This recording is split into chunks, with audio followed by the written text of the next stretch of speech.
Bismillahirrahmanirrahim. Assalamualaikum warahmatullahi wabarakatuh. Alhamdulillahirrabbilalamin, puji syukur marilah kita ucapkan kepada Allah Subhanahu wa Ta'ala yang telah melimpahkan rahmat dan karunia-Nya kepada kita semua, sehingga kita dapat melaksanakan kegiatan kita pada saat sekarang ini.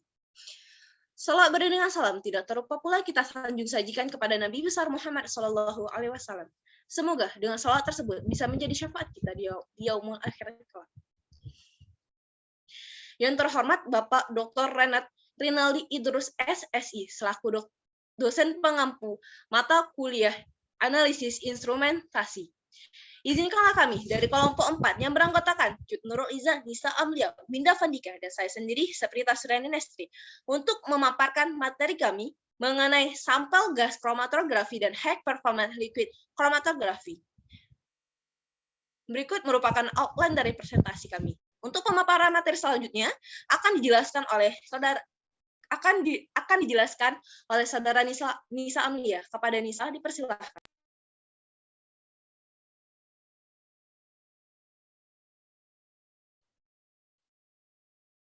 High performance liquid chromatografi. Kromatografi merupakan proses pemisahan analit dalam sampel yang terdistribusi menjadi dua fase, yaitu fase diam dan fase gerak. HPLC adalah salah satu instrumen yang dipakai untuk teknik analisis pemisahan secara kualitatif, kuantitatif, pemisahan atau isolasi dan pemurnian. Prinsip kerjanya, pemisahan komponen analit berdasarkan polanya. Setiap campuran yang keluar akan terdeteksi dengan detektor dan direkam dalam bentuk kromatogram, di mana jumlah pik menyatakan jumlah komponen, sedangkan luas pik menyatakan konsentrasi komponen dalam campuran. Analisis menggunakan HPLC dapat dilakukan secara kualitatif dan kuantitatif. Mekanisme kerja dari HPLC. Yang pertama, fase gerak dialirkan menuju kolom dengan bantuan pompa. Kemudian, sampel akan diinjeksi ke aliran fase gerak menuju kolom. Kemudian terjadi pemisahan senyawa-senyawa dalam kolom berdasarkan perbedaan kepolarannya. Kemudian, senyawa yang berinteraksi dengan fase diam akan lebih lama keluar dari kolom dan sebaliknya.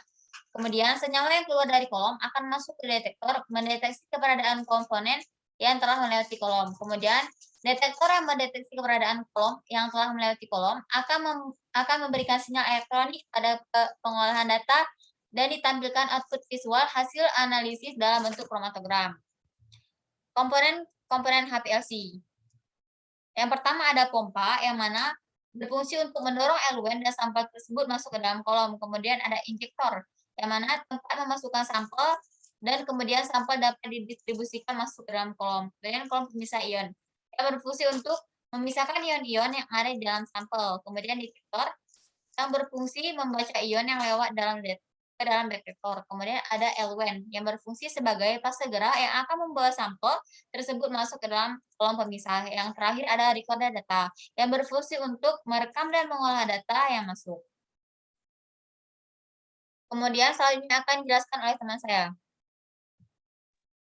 Selanjutnya mengenai contoh kasus dalam penggunaan metode HPLC. Di sini HPLC digunakan sebagai metode dalam menganalisis polifenol dan flavonoid pada ekstrak kulit batang kayu putih sebagai agen antivirus, anti jamuran inseksida, di mana kami mengambil sumber dari jurnal Microbial Pathogenesis.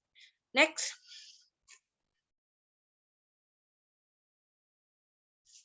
Secara umum, sampel yang diidentifikasi menggunakan metode HPLC itu harus merupakan sebuah sampel dalam bentuk cairan ataupun liquid, di mana ia akan diinjeksikan pada injektor HPLC.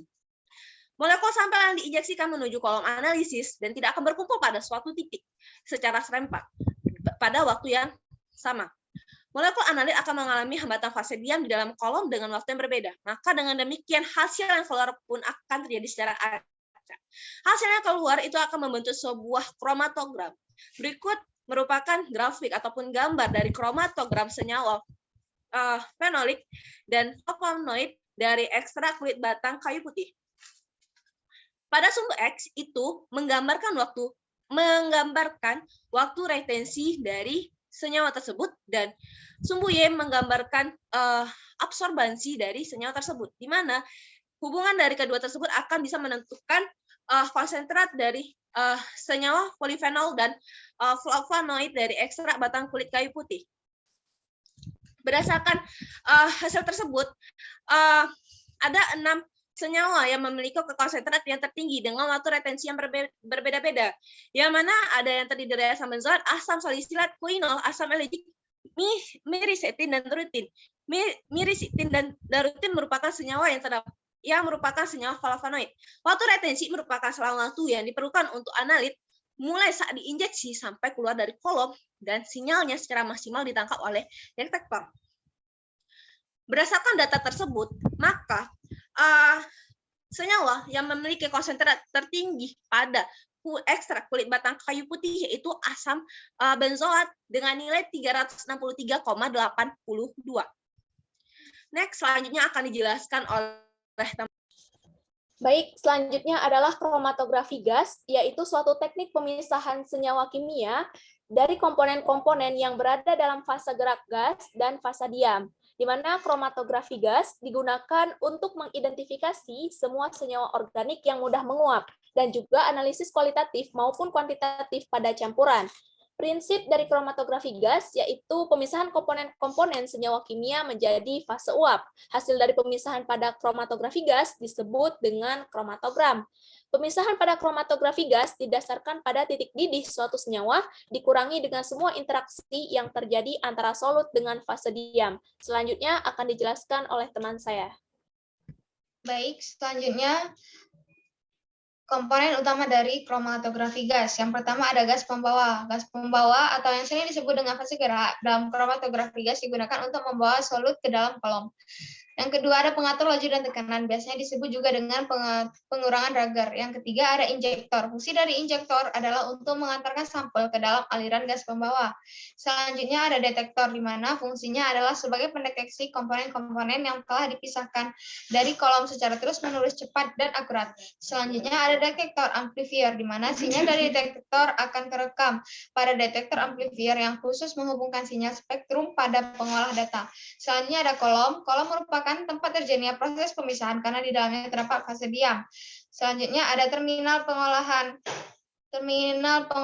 data gas, terminal pengolah data atau komputer, di mana pada GC sebagai perekam hasil spektrum dari analisis senyawa.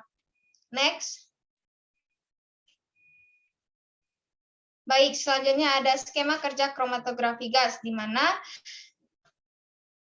suatu fase gerak yang berbentuk gas mengalir di bawah tekanan melewati pipa yang dipanaskan dan disalut dengan fase diam cair atau dikemas dengan fase diam cair yang disebut salut pada suatu penyangga padat. Analit tersebut dimuatkan ke bagian atas kolom melalui suatu portal injeksi yang dipanaskan.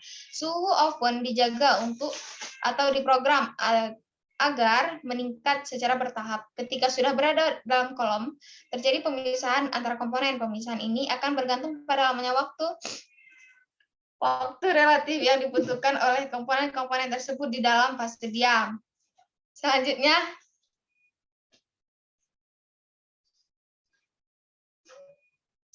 syarat-syarat sampel yang baik. Yang pertama, mudah menguap atau volatil. Hanya senyawa volatil yang dapat dianalisa. Jika target analisa tidak volatil, umumnya akan diderivatisasi atau direaksikan menjadi senyawa-senyawa volatil. Yang kedua, tidak mudah rusak karena panas. Dan yang ketiga, kromatografi gas dapat diatomisasi untuk analisis sampel padat, cair, dan gas. Selanjutnya, sampel padat diekstraksi atau dilarutkan dalam suatu pelarut hingga dapat diinjeksi ke dalam kromatografi gas. Dan yang terakhir, sampel gas dapat diambil dengan penyuntik yang ketat terhadap gas. Untuk ukuran sampel hanya berlaku pada penelitian yang bersifat kuantitatif, sedangkan pada penelitian kualitatif bukanlah hal yang begitu diutamakan. Next. Selanjutnya akan dijelaskan oleh teman saya. Baik, berikut ini yaitu tentang contoh kasus dari kromatografi gas berdasarkan analisa asam lemak dalam minyak kelapa murni dengan dua peralatan kromatografi gas, di mana kita ketahui bahwa minyak kelapa murni adalah hasil olahan dari daging buah kelapa segar yang dalam pengolahannya tidak melalui proses kimiawi dan tidak menggunakan pemanasan yang tinggi, sehingga warna dari minyak kelapa berwarna bening atau jernih. Nah, untuk komposisi dari asam lemak minyak kelapa terdiri dari dua, yaitu asam lemak jenuh, asam kaproat, dan asam lemak tidak jenuh, yaitu asam palmitoleat. Di sini dapat dilihat berikutnya untuk komponen-komponen asam lemak yang lainnya. Next. Kemudian, berdasarkan dua gambar kromatogram, kita ketahui bahwa kedua kromatogram kromatogram tersebut terdapat perbedaan, yaitu pada keadaan baseline-nya, di mana kromatogram yang pertama baseline-nya sangat baik. Kemudian pada kromatogram yang kedua, baseline yang dihasilkan tidak terlalu baik pada awal waktu retensi, sehingga hal tersebut dapat dikatakan sebagai hal yang wajar dalam proses analisa dengan kromatografi gas. Next.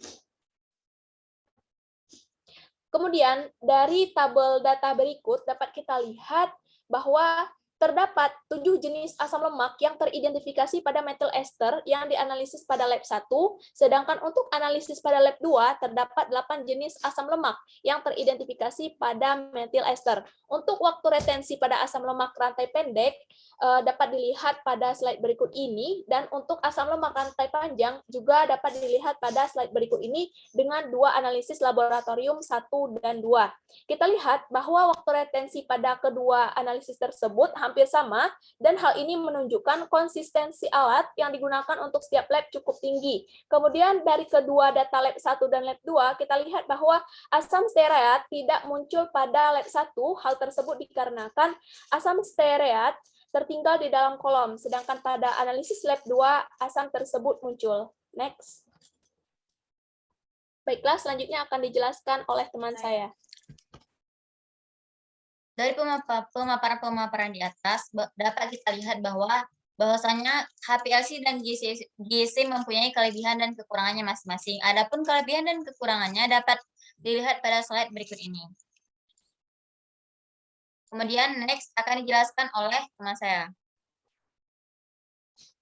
Selanjutnya, terdapat parameter validasi metode analisis, di mana validasi merupakan proses dokumentasi dengan metode analisis yang digunakan sebagai standar minimum suatu penelitian yang akan dicapai. Untuk parameter dari pengujian, ada beberapa yang ditunjukkan. Yang pertama yaitu selektivitas, yang kedua yaitu ada linearitas, yang ketiga ada akurasi, kemudian yang keempat ada batas deteksi, LOK dan LOD, kemudian ada presisi, ada sensitivitas, dan terakhir ada range. Kemudian saya kembalikan ke moderator. Sekian pemaparan materi dari kelompok kami. Jika terdapat kesalahan dan kekhilafan kami dalam penyampaian materi kami, mohon dimaafkan. Jika teman-teman ingin bertanya dan berdiskusi, silakan melontarkan pertanyaannya pada kolom chat di bawah ini, dan silakan subscribe, comment, and like postingan ini, dan jangan lupa tamengin terus channel ini. Sekian, terima kasih. Wassalamualaikum warahmatullahi wabarakatuh.